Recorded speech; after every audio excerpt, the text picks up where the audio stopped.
(1941년 5월 10일) 500대의 독일 폭격기들이 사상 최대 규모의 공중 폭격을 위해서 런던으로 향했다. 영국의 무릎을 꿇리기 위한 회심의 일격이었다.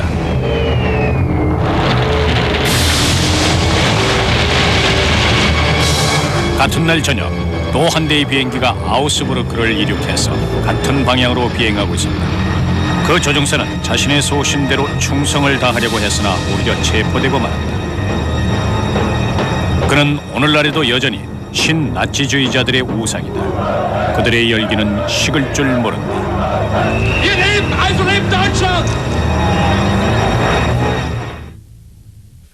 생전에 아버지께서는 이 극단적 우익 사상을 가진 젊은이들의 생각에 별로 동의하지 않으셨습니다. 매우 위험할 수도 있는 생각이라고 하셨어요. 당신은 곧 독일입니다. 총통이 가시는 대로 이 나라도 나아갈 것이며 총통의 결단은 온 국민의 결단입니다. 헤세는 자신의 과거, 즉 자신의 경력이나 과거에 자신이 저질렀던 일들에 대해 매우 당당했습니다. 어쩌면 그래서 끝까지 감옥에 남았는지도 모릅니다. 그렇다고 그가 저질렀던 일들이 정당화될 수는 없겠죠. 잘못된 판단에 평생을 걸었다고 봅니다.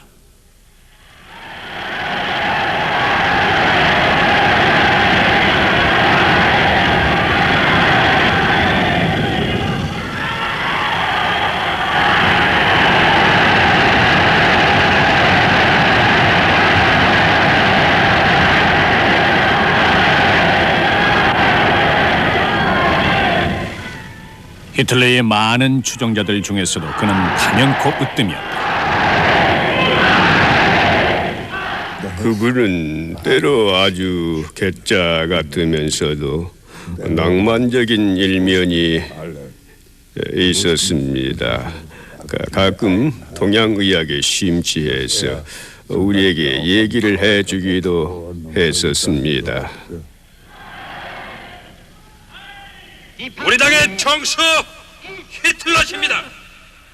히틀러는 곧 독일이며 독일은 곧 히틀러입니다. 히틀러 만세!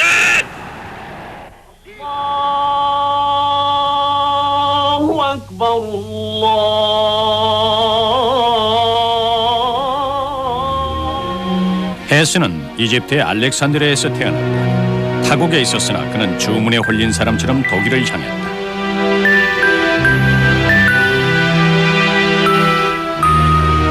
헤스의 집안은 식민지 무역으로 많은 돈을 벌었다. 장남 헤스는 유복한 환경에서 엘리트로 자라났다. 헤스의 부친은 타국에서 조국에 대한 애착을 강하게 지니고 있었다.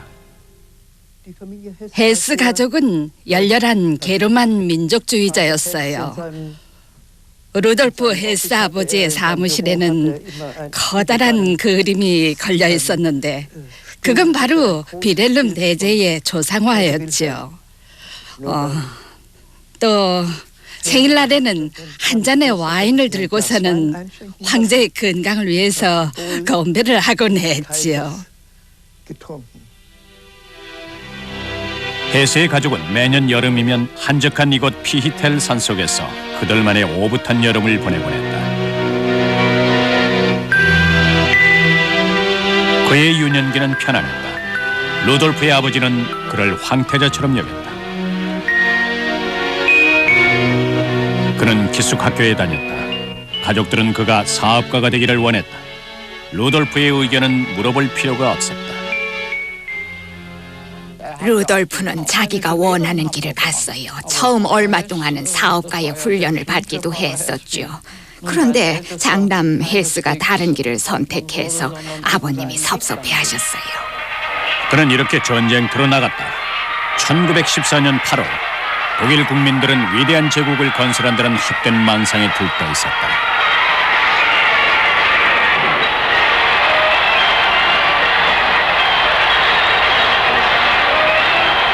헤스는 바바리아 제1보병연대에 자원 입대했다.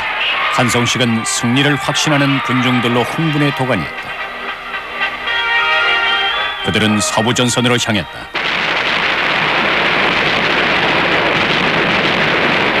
전쟁은 계속됐다.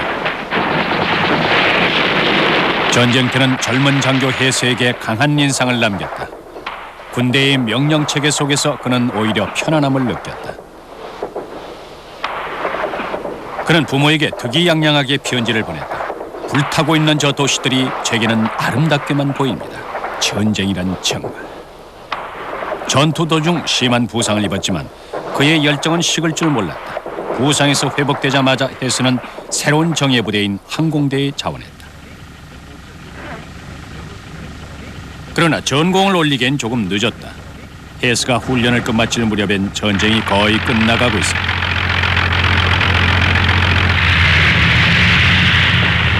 그는 꿋꿋이 성실하게 비행을 계속했다.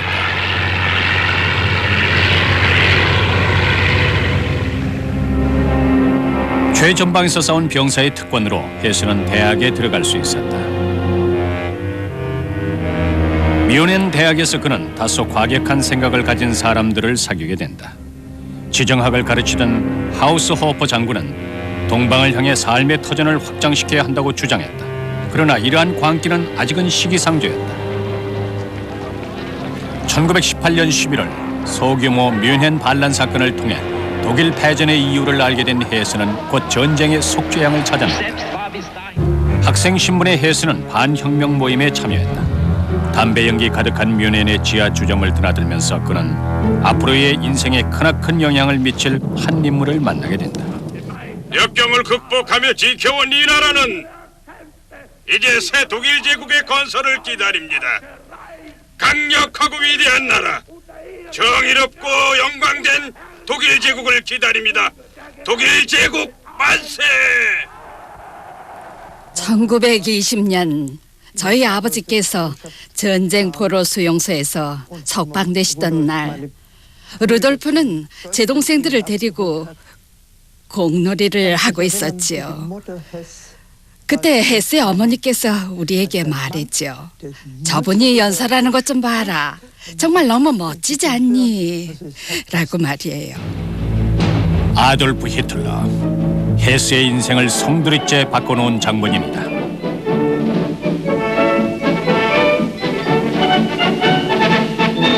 그는 많은 사람들의 인생을 바꿔놓았다.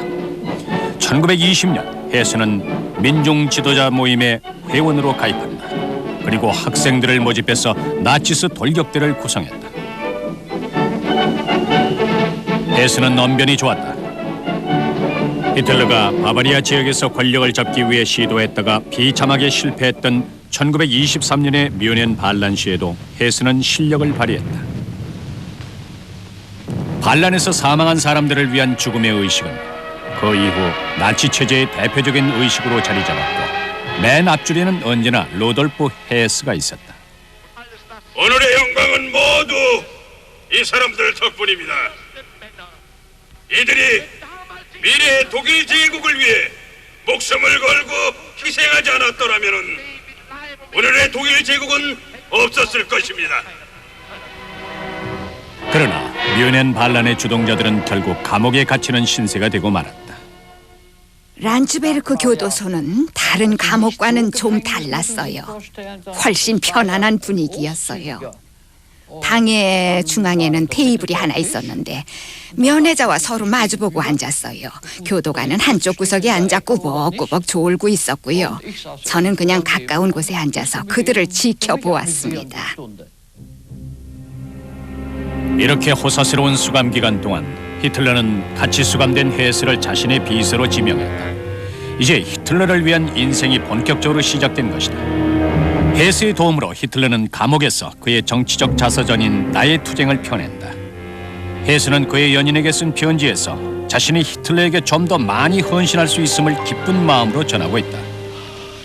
나치 전당대회가 열리고 그들은 세력을 키워갔다. 나치의 깃발 아래 하나가 되었다. 히틀러는 당시의 불안한 상황을 교묘하게 잘 활용했다. 그리고 한 발자국 뒤에는 언제나 헤스가 있었다.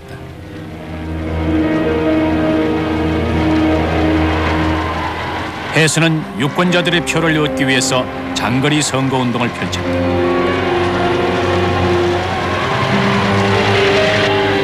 자신의 주인을 위해 기쁘게 그의 그림자가 됐다. 헤스는 정말 100% 히틀러에게 충성했습니다. 그에게 히틀러는 주인이었고 세상을 구원하러 온 메시아였습니다. 그리고 자신은 메시아를 위해 어떤 일이든 할 수 있는 12사도 중 하나였죠. 헤스의 역할은 하늘에서도 마찬가지였다. 선거운동을 위해 당의 비행기를 몰았고 반대편 좌익 세력이 모인 곳 위를 초저공 비행해서 선거운동을 방해하기도 했다. 그는 이 때문에 2차례나 기소돼 법정에 서기도 했다. 히틀러의 그림자가 된 헤스에게도 약혼녀가 있었는데 일자는 최초의 여성 당원이기도 했다. 그는 오랜 망설임 끝에 청혼을 했다. 두 사람 다 신중했어요. 특히 헤스가 더 그런 편이었죠. 과연 한 여자를 그렇게 자신에게 묶어 놓아도 되는지 고민했어요. 결국 두 사람 모두 험난한 시간을 보내게 됐지만요. 마침내 히틀러까지 헤스에게 결혼을 권하게 됐고 그 자신이 증인이 돼주었다. 엘자 헤스는 남편의 반을 히틀러에게 양보해야 했다. 1933년 1월 베를린에서 보낸 편지에서 그는 여보, 난 지금 꿈을 꾸고 있는 것 같소. 내가 독일 제국 총통의 서재에 앉아있다니라고 적었다. 그는 자신이 원했던 것을 얻었다.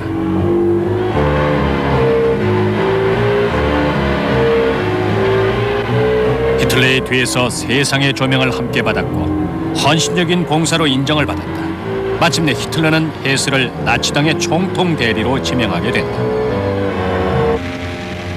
헤스는 히틀러 총통의 대리가 된 후에도 별로 말이 없었습니다. 독일 제국은 서서히 일방적인 독재 국가로 변해가고 있었고 히틀러는 누구의 의견도 묻지 않고 자기 마음대로 나라를 통치하고 있었으니까요. 팽팽하게 긴장된 상황에서 총통 대리 헤스는 자신의 일을 도와줄 참모장 마틴 보르만을 만나게 되는데 그는 야심이 크고 비양심적이며 파렴치한 일들을 서슴지 않았다. 이 권모술수의 대가는 결국 헤스의 권력마저 잠식하기 시작했다. 보르만은 작고 땅땅한 체구였으며 교묘하게 자신이 원하는 것을 얻어냈습니다. 그리고 거칠고 무례한 편이었는데 아내에게도 그렇게 대하더군요. 히물러를 제외하고는 모두 그를 탐탁지 않게 생각했습니다. 모두들 싫어했어요. 그러나 헤스는 점점 더 보르만에게 의지하기 시작했다. 히틀러처럼 헤스도 지루한 서류 작업은 싫어했다. 그는 당의 외교 담당으로서의 역할을 더 좋아했다.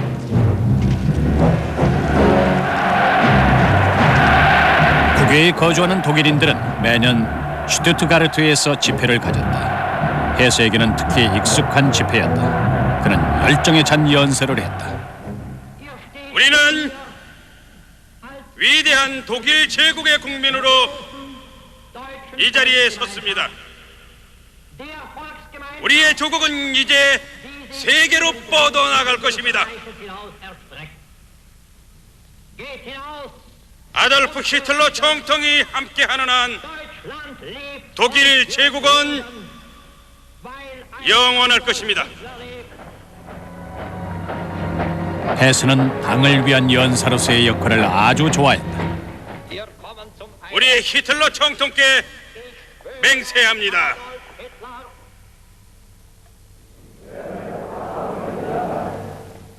충성을 다할 것을 맹세합니다. 우리는 총통과 우리의 지도자들께 절대 복종할 것을 맹세합니다. 헤스는 당의 홍보 역할을 아주 훌륭하게 수행했습니다. 모두들 그의 인격을 믿었거든요. 그래서 때로는 그의 가혹한 행위도 묵인됐습니다. 헤스에게는 잔인한 면이 있었다. 관료주의 정치라는 구실로 폭력을 은폐시키기도 했다. 우리 당은 외국인에 대한 입법을 개정해 나갈 것입니다. 그래야만 합니다. 우리 국가 사회당의 독일은 결코 유대인을 학대하지 않았습니다. 베를린에서 진료하고 있는 의사들의 50% 이상이 비아리아인이라는 통계가 이를 증명해주고 있습니다. 당내에서 헤스는 광신자에 가까웠다. 그러나 가정에서는 존경받는 가장이었다. 음주, 흡연은 물론 춤도 절제했다. 할라힝의 자택에서는 조용히 지내는 편이었다. 아들의 명명식을 할 때에도 가까운 지인들만 초대했다. 아돌프 히틀러가 대부가 되주었다. 그의 이름은 방명록에 소중히 보관돼 있다. 1938년 11월 9일 밤이었다. 크리스탈 라흐트 대학살이 감행됐다. 유태인의 교당에 불을 지르라는 명령에 대해서 헤스는 아는 바가 없었다. 그는 서서히 소외되고 있었다. 헤스는 히틀러의 가장 확고한 동지였습니다. 어떤 상황이 발생하더라도 비판의 목소리를 내지 않았지요. 오히려 충성심만 더 깊어가는 듯 했습니다. 그러나 헤스가 총통을 만날 기회는 점차 줄어들었다. 뮌헨 반란 사건의 옛 동지들끼리 모이는 자리에서 히틀러가 암살의 위험을 피해간 일이 있었다. 헤스는 그에게서 어떤 절대적인 힘이 함께함을 느꼈다. 신은 언제나 총통의 편이었습니다. 총통의 정적들이 아무리 해치려 하더라도 결국 전화위복의 기회를 주십니다. 독일 국민들도 신이 지켜주실 겁니다. 히틀러의 총애를 잃어감에 따라 헤스는 현실에서 도피하기 시작했다. 종종 이상한 행동을 보이기도 했다. 한 번은 헤스가 의자를 바로 세우고 있었는데 의자를 계속해서 뚫어지게 쳐다보기만 하고 있었어요. 그런데 헤스가 의자에서 손을 떼자마자 의자가 앞뒤로 왔다 갔다 하더군요. 너무 이상해서 제 아버지께 여쭤보았습니다. 아버지께서도 헤스가 염동작용을 믿는 게 참 이상하다고 하셨습니다. 그 후 영국과의 협정에 따라 윈저공이 독일을 방문했다. 헤스는 이를 두 나라 사이의 해빙 무드로 해석했다. 불행히도 헤스는 윈저공의 나치 동정론이 곧 영국의 뜻은 아님을 알지 못했다. 영국의 최전방 병사들을 위한 파티가 열렸고 1차 대전의 참전 용사들도 모였다. 그건 남부 지방의 계획입니다. 바덴에서는 라이나 계곡에서도 경작이 되고 있습니다. 헤스는 영국과의 우정을 하나의 신조로 생각했으나 히틀러에게는 단지 전략적 목표에 불과했다. 우리는 황무지나 늪지대를 개간함으로써 국토의 상당 부분을 넓힐 수 있었습니다. 초기에 영국은 뮌헨 협정의 내용을 충실히 지켰다. 서구 열강들은 시간을 벌고자 했으며 양보를 좀 했으라도 독재자를 달래보려 했다. 헤스는 이 과정에 전혀 참여하지 못했다. 그는 이제 히틀러의 안중에 없었다. 그분은 항상 바쁘셨고 종종 매우 피곤해하셨어요. 하지만 나름대로의 휴식 방법을 가지고 계셨죠. 어떨 때는 식사 후 침실 바닥에 그대로 드러 누워서 쉬시기도 했어요. 배를 바닥에 대고 쭉 뻗어 누우면은 피로가 풀린다고 하셨어요. 보통 15분 정도 그렇게 계셨죠. 헤스는 점점 더 고립돼 갔다. 히틀러가 독일을 어디로 끌고 가는지를 애써 외면하면서 더욱더 확신에 찬 태도로 독일의 평화 추구 정책을 역설했다. 그 사이 이미 전쟁은 코앞에 닥쳐 있었다. 정통께서는 독일이 세계 평화를 위해 노력하고 있음을 항상 강조하셨습니다. 이웃 나라들에서도 우리의 이러한 노력을 인정하는 것으로 보입니다. 그들도 같은 목소리를 내기 시작했습니다. 우리의 노력은 결코 헛되지 않을 것입니다. 히틀러의 폴란드 침공 후 이러한 연설은 중단됐다. 전격전으로 빠른 승리를 거두었다. 헤스는 기쁨에 들떴으나 총통의 옆자리에는 다른 사람이 앉아 있었다. 중통의 사령부에서 계속해서 새로운 명령을 내리고 있습니다. 만약 이번 전쟁에서 나에게 무슨 일이 생기면은 첫 번째 후계자는 괴링 동지가 될 것이며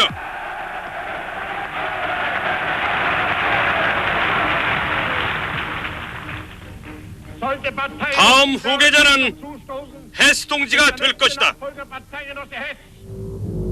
이제 그는 제3인자였다. 독일 소년단의 학생들과 잡담이나 나누는 위치였다. 분명히 밀리고 있었다.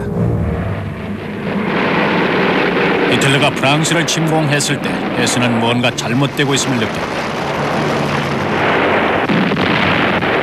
전쟁은 6주 만에 끝났다. 포위되었던 영국군은 던커크에서 바다를 건너 도주했다. 히틀러는 그것을 묵인한 것일까? 헤스는 그렇게 믿었다. 군인은 영국과의 우호적인 관계를 간절히 바랬지만 이는 한 나라의 노력만으로는 불가능한 일이었습니다. 서부전선에서의 승리는 히틀러에게 자신감을 심어주었다. 그때부터 히틀러는 자신을 천하무적으로 인식하게 된다.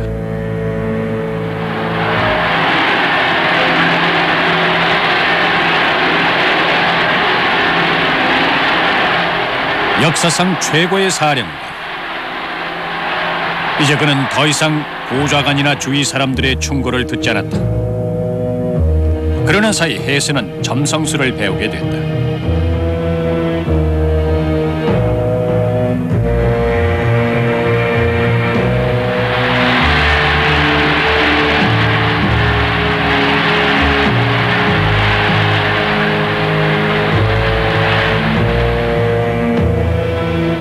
헤스는 승리에 따른 환희의 순간이 전환점이 될 수도 있다고 생각했을까? 그는 영국과의 전쟁은 오해에서 비롯된 것이라는 믿음 속에 비밀리에 해결책을 모색했다. 그러나 처칠은 독일과의 화해를 원치 않았다. 히틀러의 작전은 효과가 없었다. 강원 양면 작전에도 영국은 마음을 바꾸지 않았다. 그날은 헤스가 총통의 저녁 식사에 초대된 날이었습니다. 식사가 끝나갈 무렵 언론 수석인 디트로이 박사가 들어와서 총통 각하 영국이 거절했습니다라고 보고하더군요. 총통께서 뭘 제의했는지는 알 수가 없었죠. 총통께서는 이제 뭘 더 하라는 거야? 내가 그곳까지 날아가서 무릎이라도 꿇으라는 거야? 라고 물어보셨지요. 히틀러는 못했지만 헤스는 할 수 있었다. 헤스는 혼자서 결정을 내렸다. 헤스의 학교 은사인 하우스호퍼 교수가 의논 상대였다. 우선 헤스는 영국 측과 접촉하려고 해보았지만 영국 첩보부의 방해로 뜻대로 되지 않았다. 이제 히틀러에게 알리지 않고 혼자서 영국으로 날아갈 생각이었다. 엄청난 반역이었다. 하우스 호퍼 교수와 함께 숲속을 걸으며 해수는 결단을 내렸다. 총통 대리께서는 저에게 연설문을 받아 적게 했습니다. 전 그게 어디서 사용될 것인지를 궁금해하면서 받아 적었죠. 어디서 영국 관리를 만날지는 알 수 없었어요. 그리고 저에게 그 연설문에 대해서 일절 얘기하지 말 것을 강조하셨습니다. 아우구스부르크에서 메스수미츠를 타고 해수는 시험 비행에 오른다.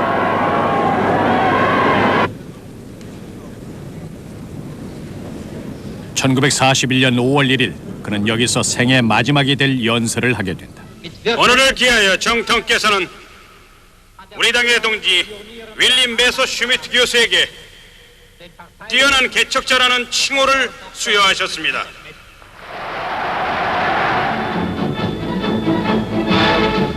아무도 그의 계획을 몰랐다. 총통 대리께서 오셔서 자신이 장거리 비행에 적합한 사람임을 총통께 보여주고 싶다고 얘기했을 때 우린 그냥 네 그러시죠라고 대답했습니다. 거절할 이유가 없었으니까요. 그저 일지에 기록을 하고 끝냈어요.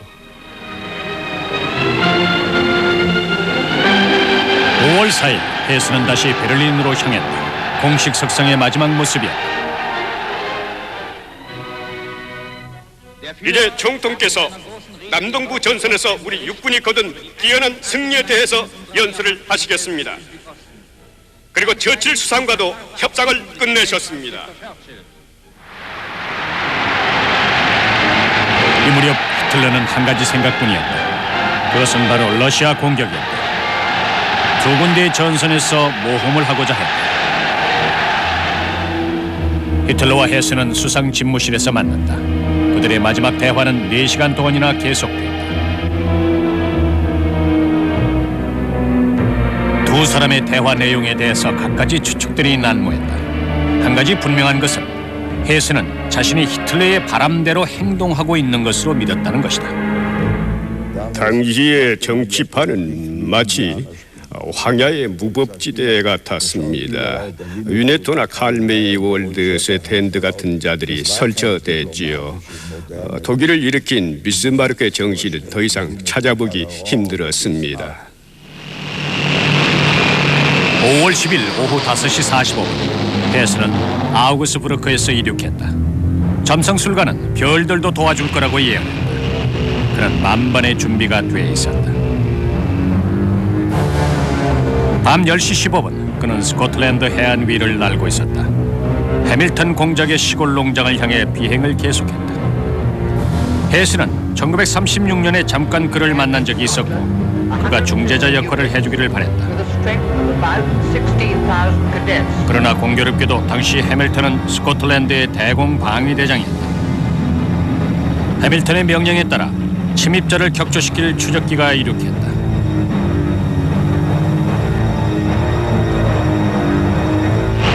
그러나 해수는 운이 좋았다. 스코틀랜드의 대공 방위는 부실했다.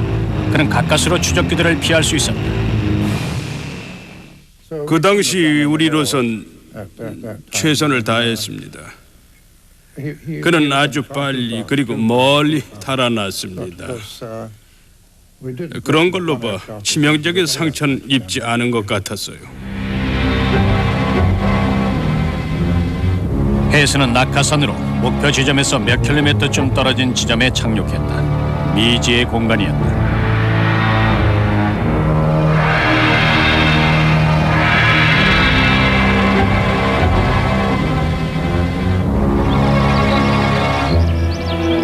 독일에서는 아직 아무도 해수의 비행에 대해서 의심하지 않았다.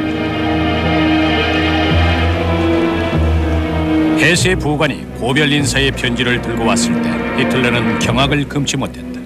총통은 해수가 어떻게 나한테 이럴 수 있지 하면서 몹시 흥분했습니다. 도대체 어떻게 된 영문인지 아무도 아는 사람은 없었습니다. 그저 모두 해수가 정말 그곳에 도착했는지 소식을 기다리고 있을 뿐이었지요. 해수의 비행기는 글래스고 근처의 언덕에 추락했다. 어느 농장에서 의식을 되찾았고 향토 방위대에게 연행돼 스카우트 건물에 수감됐다. 자정 무렵에 해밀턴 공작과 패트릭 경이 그곳에 도착했습니다. 그리고 갇혀 있는 사람을 데려오라고 하더군요. 저는 그때 문이 조금 열려진 채로 방을 나왔습니다. 무슨 일이 벌어지는지 들을 수 있도록 말이죠. 뭔가 엄청난 일이 벌어진 건 분명했거든요. 그 사람이 해수였어요. 그는 뭔가 열심히 설명하고 있는 것 같았습니다. 이튿날 아침 런던. 독일의 공습 결과는 처참했다. 국회의사당 건물까지 공격을 받았다. 처칠이 피해 상황을 돌아보고 있다. 그는 저녁이 돼서야 이 미지의 독일 비행 사건에 대한 보고를 받았다. 아버지는 처칠의 집무실에서 단 둘이 앉아 해수에 관한 보고를 드렸다고 합니다. 처칠이 묻기를 그럼 독일 총통 대리가 지금 우리 손에 있다는 거요? 그리고는 아버지가 마치 환각을 본 사람처럼 쳐다보았답니다. 아버지는 지금까지의 보고는 모두 사실이라고 확인했고 처칠은 이렇게 답했답니다. 그가 해수이건 다른 사람이건 이건 조용히 넘길 일이 못 되겠군.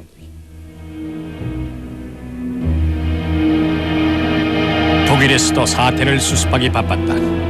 독일의 우방국들이 어떻게 보고 있을까? 히틀러는 한참을 고민한 끝에 결론을 내렸다. 보르만을 대동하고 그는 라디오에 성명을 발표했다. 5월 10일 토요일 오후 6시경 우리의 해수 동지가 아우구스부르크를 이륙했으나 아직 돌아오지 않고 있습니다. 해수 동지가 남긴 편지를 보면 유감스럽게도 정신적인 문제가 있었던 것으로 해석되는데 특히 환각 증세가 심했던 것으로 보입니다.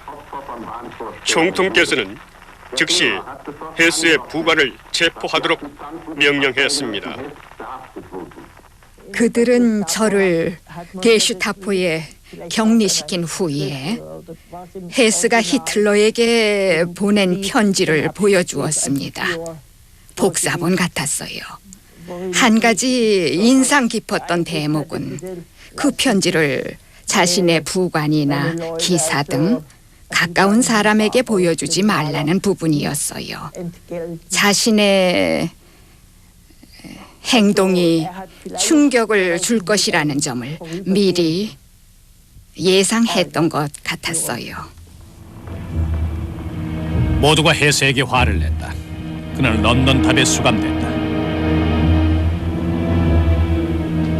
영국 정부 측에서 볼 때 해수의 타이밍은 최악이었다. 처칠이 제일 우려한 부분은 영국이 독일의 나치 정권과 비밀 협상 중이라고 소련이 오해하는 것이었다. 그때까지 스탈린은 히틀러의 우방이었다. 그는 독일 침략을 암시하는 갖가지 경고 사인을 무시해왔다. 그런데 해수의 사건은 스탈린의 처칠에 대한 의심을 증폭시켰다. 엉뚱한 쪽을 의심한 것이다. 우리도 나름대로의 정보를 갖고 있었는데 스탈린에게 그것을 전하려고 노력했습니다. 히틀러가 러시아를 공격하려 한다면 우리는 러시아를 또 다른 우방국으로 갖게 되는 셈이었죠.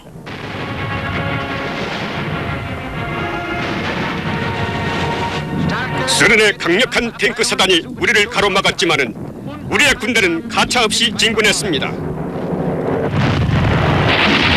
히틀러는 바바로사 작전을 위해서 해수의 사건에서 손을 뺐다.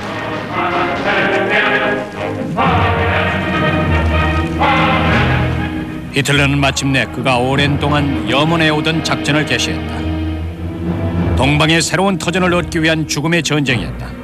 총통 대리의 비행 때문에 나치당의 일정에 차질을 빚을 수는 없었다. 마틴 보르만이 히틀러의 최측근이 됐다. 새로 보좌관을 지명하지는 않았다. 히틀러는 평화협정을 구실로 헤스를 데려올 계획이었습니다. 그런 다음 반역죄를 적용해 처형하려 했었죠. 헤스는 감옥에서 히틀러에게 마지막 편지를 보냈다. 그리고 자신이 실패했음을 깨달았다. 여러 가지 이유가 떠올랐다. 자살을 기도하기도 했다.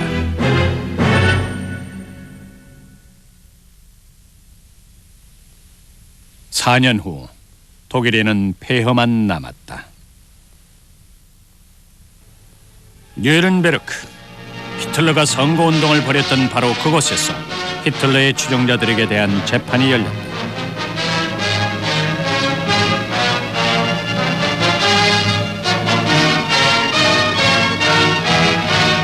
돌아온 헤스는 경악했다.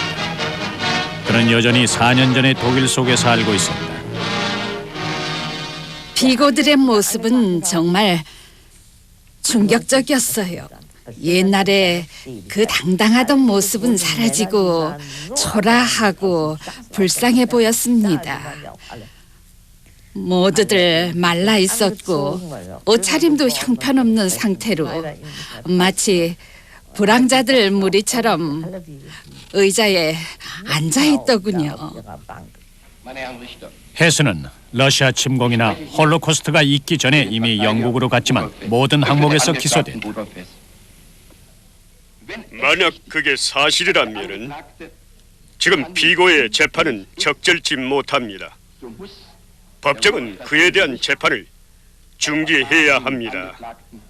기억 상실증이 보이기 때문입니다. 그는 환자였을까? 헤스는 기억 상실증에 걸린 것처럼 행동했다. 그것이 수감 기간 동안 복용한 약 때문이었을까? 아니면 정신 장난 때문이었을까? 2년 후 헤스는 법정에 큰 파장을 일으킨다. 제가 재판에 부적절하게 판정되는 걸 막기 위해 다음과 같이 선언합니다. 기억상실증 환자처럼 행동한 것은 일종의 작전이었습니다. 소련 측의 검사는 사형을 구형했고 헤스는 결국 종신형을 선고받았다. 지금 되돌아보면 그때의 판결이 상당히 가혹했던 부분도 있었습니다. 법정에서 헤스의 최후 진술은 후회 없는 고백이었다. 오랜 세월 이 나라가 낳은 가장 위대한 지도자를 위해 일할 수 있었던 것은 커다란 영광이었습니다. 저는 그 시간들을 제 기억에서 지우고 싶지 않습니다. 한 사람의 독일 국민으로서 그리고 국가 사회주의 당원으로서 또 총통의 열렬한 추종자로서 이 나라와 국민들을 위해서 일할 수 있어서 기뻤습니다. 아무것도 후회하지 않습니다.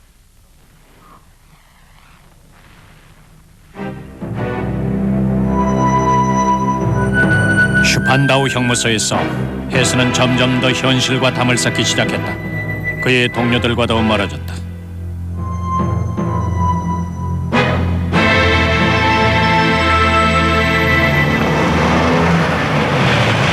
(1966년까지) 그를 제외하고 모두가 석방됐다. 나치스 청년대를 비롯해서 모든 청년운동의 지도자였던 발두어 본 쉐러, 그리고 히틀러 시대 군수장관이었던 슈페르도 석방됐다. 헤스만이 유일하게 계속 슈판다우에 남아있었다. 모든 전범자들의 십자가를 진 듯이. 1966년 10월 시라흐와 슈페르가 석방됐을 때 우리도 탄원서를 작성해서 미국의 연합국 사령부와 교황청 등에 보냈습니다. 아버지께서 그 소문을 들으셨는지 이렇게 편지를 보내셨더군요. 너희가 사면운동을 벌이고 있다는 소식을 들었다. 이걸 명심해라. 나는 나폴레옹에게 용서를 구걸한 헤르본 슈타인처럼 나의 명예에 오점을 남기고 싶지 않다. 나에게는 자유보다 명예가 더 소중하다라고 말입니다.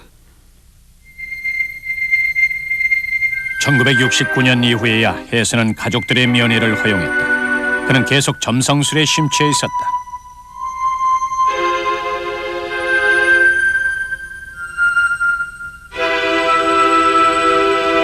자신의 영국 비행에 대해서는 계속 침묵으로 일관했다. 결국 우리는 그를 현대식 병원으로 이송했습니다. 아마 그곳에선 좀 더 편안하게 지냈을 겁니다. 당시 건강 상태가 그다지 좋지 못해서 어렵지 않게 허락을 받았죠. 그는 비교적 이른 시간에 따뜻한 식사를 원했습니다. 나이에 비해서 식사량이 무척 많은 편이었어요. 식사의 메뉴는 본인이 결정했고 가끔 생식을 주문하기도 했죠. 무염식을 주문하기도 했습니다. 건강 염려증이 있었어요. 식사 후에는 TV 시청이 유일한 취미였어요. 테니스나 축구 경기를 즐겨 보았습니다. 매달 교도관이 바뀌었다. 소련은 점령국의 권한으로 이 값비싼 죄수를 슈펜다우에 묶어둠으로써 베를린을 거점으로 삼으려 했다. 해스의 존재는 논쟁거리였다. 국민 여러분, 이제 독재 정치는 설 땅이 없습니다. 정계의 여러 인사들이 그의 석방을 위해 노력했다.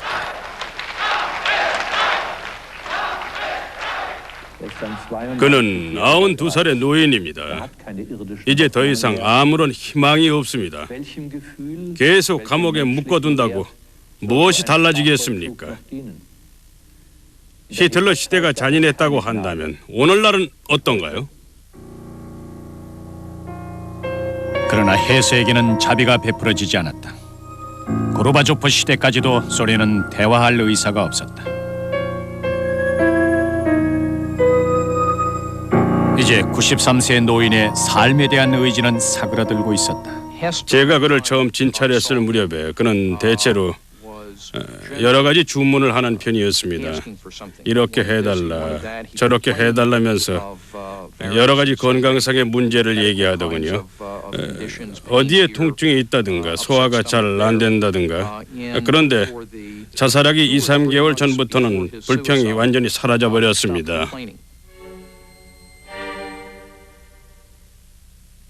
금일 오후 베를린 공항 루돌프 헤스 총통 대리의 아들 루디거 헤스 씨가 부친의 사망 소식을 듣고 베를린에 도착했습니다.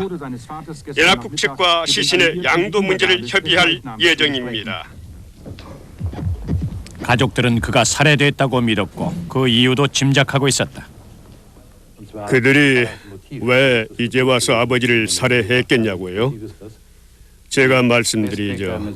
지난 20여 년 동안 연합국 측은 공공연히 밝혀왔습니다. 인도주의적 입장에서 아버지를 석방시킬 용의가 있다고요. 소련이 거부권을 행사할 것을 잘 알기 때문에 자신 있게 말했던 것입니다. 그런데 이제 거부할 소련이 사라져버린 것입니다.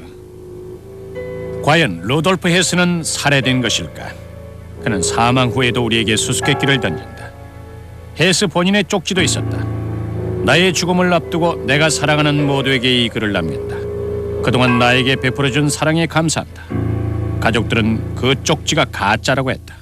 쪽지의 내용과 형식에서 알 수 있어요. 아버님은 매우 꼼꼼한 분이셨는데 쪽지에는 날짜도 적혀 있지 않았습니다. 말투도 평소와 달랐고요. 게다가 아이들에 대한 얘기가 전혀 없었어요. 아버님이 손주들을 얼마나 사랑하셨는데 작별 인사도 안 남길 리가 없습니다. 전문가의 감식 결과 위조의 흔적은 발견되지 않았다. 가족들은 두 번째 부검을 실시했다. 그 결과는 연합국 측이 발표했던 부검 내용과 부분적으로 차이를 보임으로써 살해설에 대한 의혹을 증폭시켰다. 우리가 보고서의 구절 하나하나를 철저하게 검토하지 못한 건 사실이지만은 외부의 침입자를 단정할 만한 증거는 결코 없었습니다. 슈판다우의 여름 가옥. 사망한 헤스의 목 주위에서 전깃줄이 발견됐다.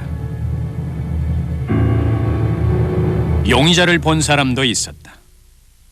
루돌프 헤스는 똑바로 누워 있었는데 그 옆에 제복을 입은 군인 2명이 있었어요.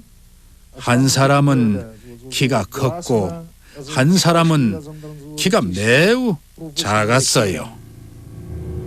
미군 제복을 입었던 안개 속의 두 남자, 그들 중 한 사람을 찾아냈다. 그쪽에서 지목하는 사람이 저하고 의무병이었죠. 그러나 전 말씀드릴 것이 없습니다. 사망자와 직접 접촉했던 일이 없으니까요. 단지 그쪽에서 나타났을 때 우리가 가까이에 있었을 뿐입니다. 루돌프 헤스의 죽음. 아직도 그가 살해됐다는 결정적 증거는 찾지 못했고 이 사건은 미결로 남아있다. 아주 흥미로운 이야기가 됐습니다. 미스테리 소설처럼 그의 죽음에 대한 의문이 지면을 통해서뿐만 아니라 TV를 통해서도 많이 보도가 되어서 아주 유명한 사건이 되어버렸습니다. 아주 민감한 문제라고 봅니다.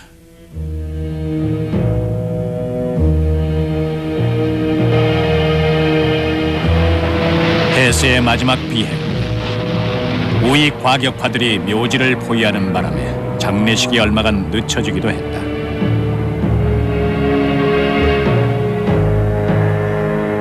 헤스가 끝까지 그의 신조를 지킨 것에 대한 열광적인 지지는 아직도 계속되고 있다.